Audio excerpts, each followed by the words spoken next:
I'm at the booth of Thimbleweed Park, and we are talking now to Robert Megone. I work as lead QA tester. Hello. Hi, nice to meet you. Thank you, nice to meet you too. So you showed me a bit of Thimbleweed Park, a little demo. So let me ask you some question about it. Absolutely. So one thing you have mentioned is you have like an old school graphic, but you added elements to it like parallax scrolling and shading. Tell us a bit to it about it. So we really wanted this game to stand apart from adventure games of a similar style. We didn't want this to be a throwback adventure, so we tried as hard as we could to ensure that we use as much of the modern technology that we have available to us now. We're using pixel shader for a lighting system that lights characters dependent on where they stand in the scene. We have an environment light and an object light.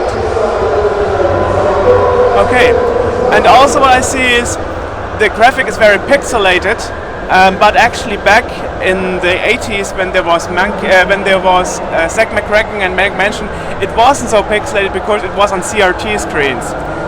But I see that nowadays retro games are seen as pixelated from back then. So is there anything you will be doing about that? Well, I would like to have a pixel shader, but it's something that we can't. Sorry, not a pixel shader. I mean a scan line. A scan line.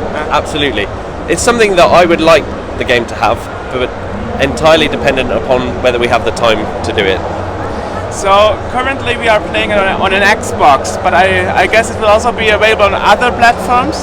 Yeah, so launch platforms for the game are Xbox One, Windows. We support all the way back to Vista.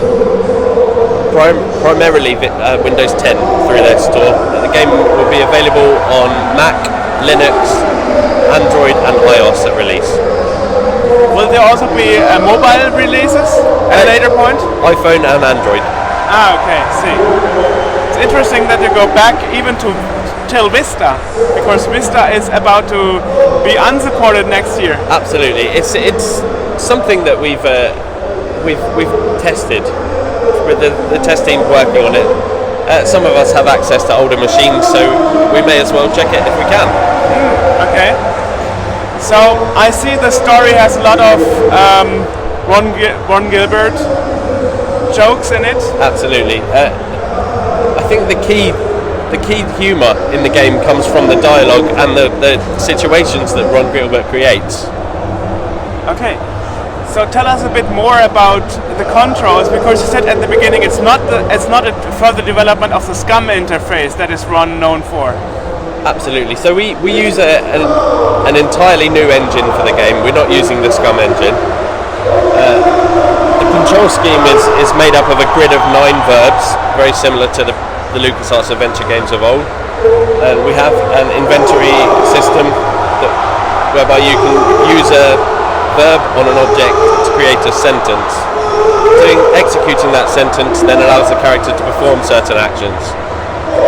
Nice. And let's talk about the music style. I have read in the diary of development that you didn't opt for classical SID music or something, because I think Ron wrote that he doesn't want the players' ears to bleed. So what's your point of view on that? I mean, nowadays retro is a hype, and even music from the 80s, from 80s video games are hip again. So why not using old style SID music like on the C64? SID music always has a special place in my heart, definitely. It was part of the games that I played when I was growing up. So, like I say, it's always got a special place in my heart. I don't necessarily think that it fits the game. The game has a style of its very own, and the music that we've created so far really helps to bring the world to life. How about the voice actors? Right, so at the moment we're still casting for voice actors. There will be, the game will be fully voiced in English, and it will have eFigs text. Okay. Is it also planned to localize it in other languages? Yeah, we'll do it in English, French, Italian, German and Spanish text only, but with English voices. Okay. It's something that we're looking at doing, but at the moment we're not certain whether we will. I mean, many have mentioned Zack McCracken. We're known for having a German version, even though back in the days it was not very common to have a localized game, because back in the 80s most games were English. So yeah, that's actually good that you are picking that up and continuing. How about special goodies coming in the box version for the Kickstarter bakers? Because you know, at Zack McCracken you had a newspaper, fake newspaper attached to it. I know there's been some discussions going on about interesting feelies to put into the box, but unfortunately I don't have any information on that. Too bad. Okay, we'll see. So how much do you plan to implement other features that are not retro? Is there anything that is that you have implemented that is more like modern technology or modern way of playing the game?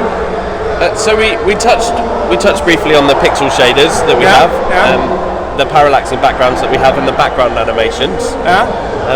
We've also really tried to tailor the game so that it works on the controller. Okay. The controller has the game has the ability to use the controller's D-pad feature, which reduces the amount of time you spend dragging the cursor around the screen.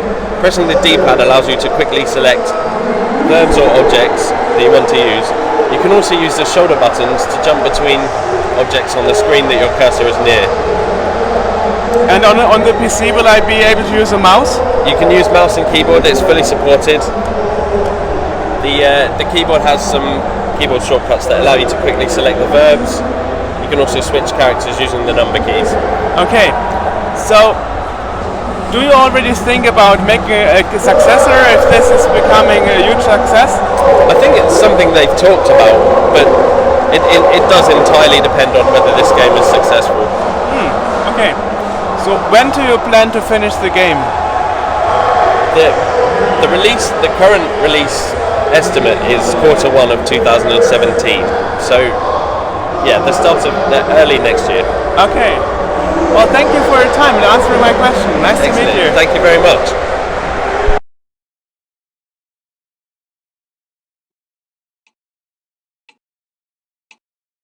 My name is Dolores Edmond, and I am here to warn you about Thimbleweed Park.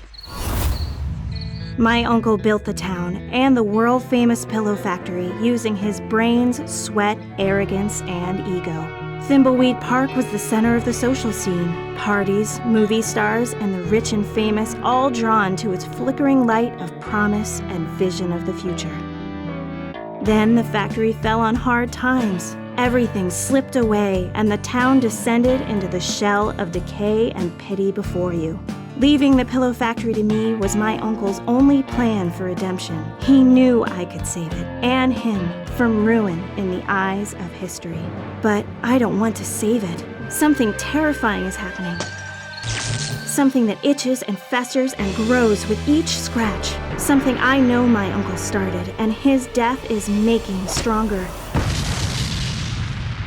My name is Dolores Edmond. I am one of only 5 people that can prevent what our careless ambition and reckless dreams have brought upon us.